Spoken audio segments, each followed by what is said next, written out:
and Grandma we got to have at 93 years old. I don't usually give speeches, so please bear with me when I'm telling this story because I might get emotional on some of it. One of the first things I always did when I got to Grandpa and Grandma Aufdenberg's house was to get a glass of lemonade or Kool-Aid. The flavors they usually had was lemonade, grape Kool-Aid, and tropical punch. I always liked to get the eggs from the chicken house and feed and water the chickens and roosters. As everyone knows, Grandpa planted the garden for everyone in the family. We had green beans, tomatoes, potatoes, turnips, watermelons, and cantaloupes, cucumbers, which Grandpa always called pickles, and probably many other vegetables that I forgot to add. I also know that he had some grapevines that we got to make grape juice from and grape jelly, and also they had some blackberries we got to pick. One family tradition is to pick tomatoes from the garden to make and can tomato juice. My job is usually putting the tomato slices in the juicer and turning the crank. We usually make a bunch of pints and quarts of tomato juice for each family to have for the year to use to make chili or something else. Another thing we can from the garden is green beans that we take inside to the kitchen table and break the beans into smaller pieces so we can them the same way with the tomato juice. We make a bunch pints and quarts of green beans also. Another one of the items from the garden is cantaloupes and watermelons. Grandpa has taught us how to tell how to pick a good watermelon. You take a piece of straw and lay it on the top and see if the wind makes it turn in a straight line. Also, they plant a nice big field of sweet corn for the family to pick. So we take the four-wheeler down there or a truck and pick a bunch of 5-gallon bucketfuls of sweet corn to take back up to the house to shuck the corn in the yard and sit in lawn chairs while doing it. Then we have to take it in the house to put it on the stove to heat the corn and then later wrap it in aluminum foil or cut some corn off the cob and put it in some freezer bags. Okay, so when I was a student at Jackson Middle School, I was in a science class when they had a drawing for some baby chicks. Well, I won, so I brought it home, and later, when it got bigger, we put it in a cage and took it to Grandpa's house and asked him if I can put it in the chicken house with the rest of them, and he said yes.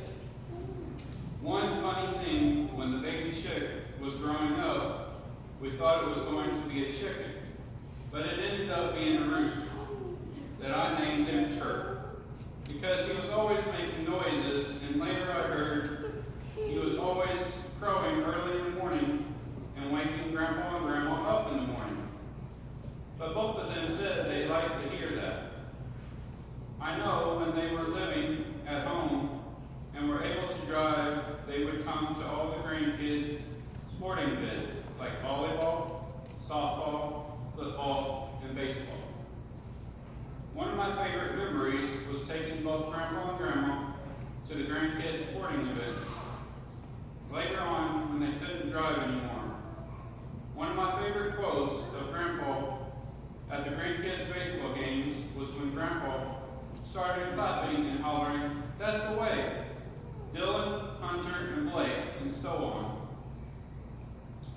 The 10 great grandkids that Grandma and Grandpa had were Dylan, Hunter, Blake, Bailey, Mason, Wyatt, Emmett, Drew, Kinsey, and Todd.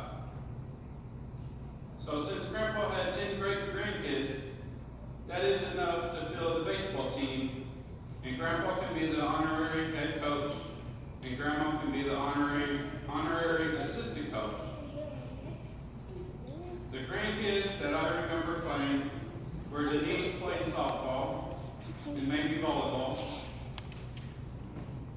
played baseball, Heather played softball, Luke played football, Dylan, Hunter, and Blake all played baseball.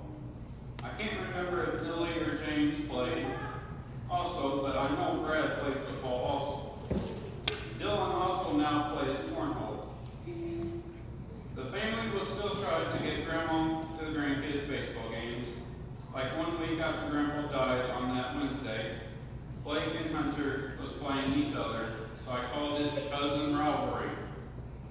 And Amanda brought Grandma to the game so she could still see them play. At one point, Blake was pitching to Hunter in the game, and that was cool to see. There were pictures taken with Grandma after the game, especially with Blake and Hunter in their uniforms, and the other great-grandkids all together with her. We all wish that Grandpa was still with us today to see that game with Grandma also. Another one of my favorite memories, Grandpa and Grandma would come in to watch the Jackson Indians boys and girls basketball teams play games during the season. I would always save seats in the first row, behind the sports table, so we would have 3 seats, and it would be a good view for them to see, and I still continue to do that today, even though I know that they are not able to do that anymore. After Grandpa had passed away, I talked to one of my neighbors, John Martin, who is the Jackson High School's athletic director, to see if he could make something and put on Grandpa's seat at the Jackson Event Center, where they play basketball, and he said yes, he will look into it. He got back with me, and he said he could make a nameplate in his memory for me, and he talked to SEMO Sports and Specialties, and they made the nameplate for me that said, "In loving memory of Marvin Aufdenberg." I asked him how much it would cost for a nameplate, and he said I didn't have to pay anything for it. When Grandma passes away, I will do the same thing for her too. It was just something that I thought I had to do in both of their memories. So the next time anybody is at the Jackson Event Center, feel free to stop by and take a look. And I talked to him the other day, and he's going to do it for Grandma too. I also always take them to the special church services and the Lent and Advent suppers before the services and take them back afterwards. We always take them to the different church suppers that they want to go to, especially the one at the Millersville Church and the Jack Salmon Supper in Altenburg or Corona area.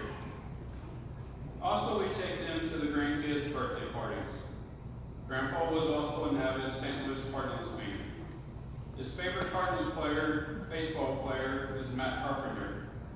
The day of his funeral, Matt Carpenter was the leadoff hitter of that afternoon's game, and he hit the leadoff home run.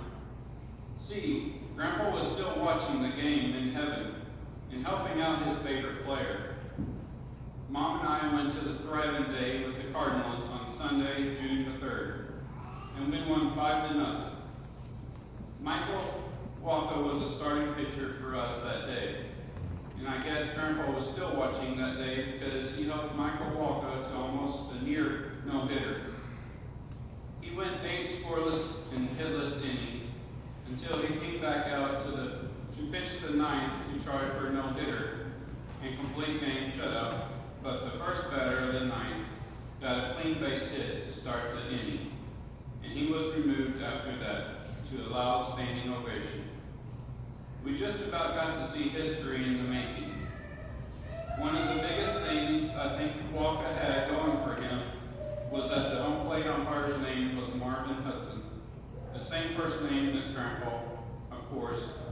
So I think that's why he had a good day on the mound. I also had my Walker shirt on for good luck, and I guess it worked out all right. Mom and I went to the ACS game, Strikeout for Cancer, on September 23rd, and Matt Carpenter finally hit a home run in the 8th inning for us. And and I think it was the first time this year when I went to the games that he hit a home run. My record this year in the 6 games that I got to go to was 4-2. He finished the year by hitting 36 home runs. That last game, I was wearing my Matt Carpenter shirt that said, "It's got to be the salsa." So I guess it was good luck that he hit that home run that day. Okay, down at the Luton home, on the outside in the grass by their window, they have a bird feeder given by Heather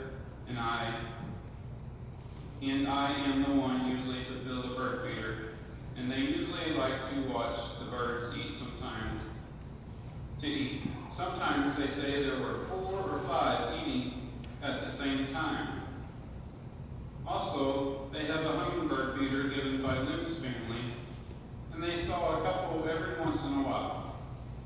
Also, I forgot to add a couple more things about Grandpa and Grandma, and they are, we always have a 4th of July barbecue, and we had homemade ice cream made by Grandpa and Albert Aufdenberg.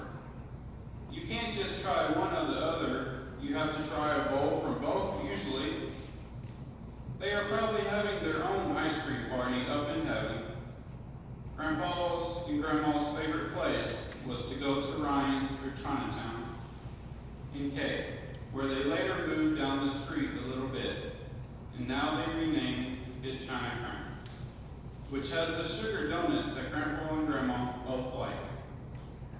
Grandpa and Jerry Mueller are probably talking about gardening in heaven these days.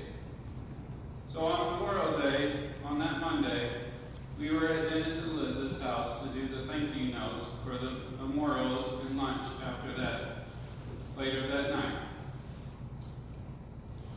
Heather and Brad and the kids were taking a ride on the side by side, and she took a picture in front of Dennis and Liz's house, and with Grandpa's and Grandma's house in the background, they saw a double rainbow, and I guess Grandpa had something to do with that. It was beautiful. I guess he was saying everything will be okay. Now for Grandma.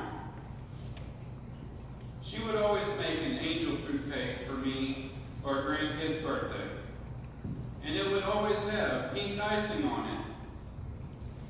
Also, Millie's family would give Grandma some of those sun catchers to put in her room by the window, and they would all dance when the sun is out, and if one didn't work, Grandma would touch it to try to get it going again. Another one of my favorite memories with Grandma is taking her out to get her haircut with Loretta at her house when she was staying at Life Care Center, and taking her back when she was done with her haircut each time. At the Lutheran home for the 4th of July, they had a parade that anybody could participate in. So, since I was off that day for the holiday, I decorated my new red 2020 Toyota Camry with poster signs and balloons and entered it in the parade. And Grandma got to see me in my car in the parade, and she was beaming ear to ear when she saw me. After the parade, we could leave the signs and balloons for her, so I did. As I said at the beginning, she will still be our amazing and awesome Grandma, who we love dearly. Sincerely, from her grandson, Eric Burke.